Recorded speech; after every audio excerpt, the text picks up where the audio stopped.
Hello friends, જય શ્રી કૃષ્ણ. કેમ છો બધા? આજે તો સવારમાં પરમ પૂજન સાથે સત્સંગ ચાલુ કરી દીધો અને પછી બંનેને લઈ ગઈ ખોડિયાર મંદિરે રમવા માટે. પણ ત્યાં તો પરમ પૂજનને બાપુજીની યાદ આવતી હતી, એટલે પછી છોકરાઓને લઈ અને હું ઘરે આવી ગઈ અને આવીને જમી લીધું. મગ ભાત, મારે રોટલી ખાવાની નહોતી, ફેન્સીએ રોટલી ખાધી અને પછી થોડી વાર આરામ કરી અને મસ્ત ગરમા ગરમ આદુવાળી ચા પી અને થોડું શાક લીધું હતું, તે સુધારવાનું હતું. અને આથો પણ આવી ગયો છે. આજે સાંજે બનવાના છે ઢોકળા. અને પછી અમે પરમની દવા લેવા ગયા. પરમને ઉલટી જેવું હતું, ખેતર તો એકદમ લીલાછમ થઈ ગયા છે, જોઈને જ આનંદ આવે એવા. પછી દવા લઈ લીધી અને મારા ચપ્પલ તૂટી ગયા હતા, એ લેવાના હતા સ્લીપર્સ. પછી ફેન્સી માટે પણ ચપ્પલ લીધા. હું લઉં અને ફેન્સીના ન લઉં તો ગધેડો મોટો થાય જ. પણ પૂજન કે મારા માટે કેમ ન લઈ આવ્યા, હું તો ફેન્સીના જ ચપ્પલ પહેરીશ.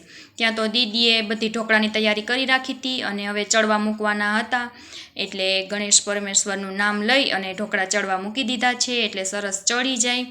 તો હવે આપણા ઢોકળા ગરમા ગરમ ઉતરી ગયા છે મસ્ત. અને છોકરીઓ જમવા ગયો હતી તેનો નાસ્તો લઈ આવ્યો છે. તો આપણા સ્પોન્જી ઢોકળા ચડીને થઈ ગયા છે તૈયાર. જોઈને જ મોઢામાં પાણી આવી જાય, એટલે મારાથી તો ન રહેવાનું, મેં તો ગરમા ગરમ જ ખાવાનું ચાલુ કરી દીધું. જો તમારે ખાવા હોય તો આવી જાઓ. વિડીયો ગમે તો લાઈક કોમેન્ટ કરી દેજો. સબસ્ક્રાઈબ કરવાનું ભૂલતા નહીં. Thank you.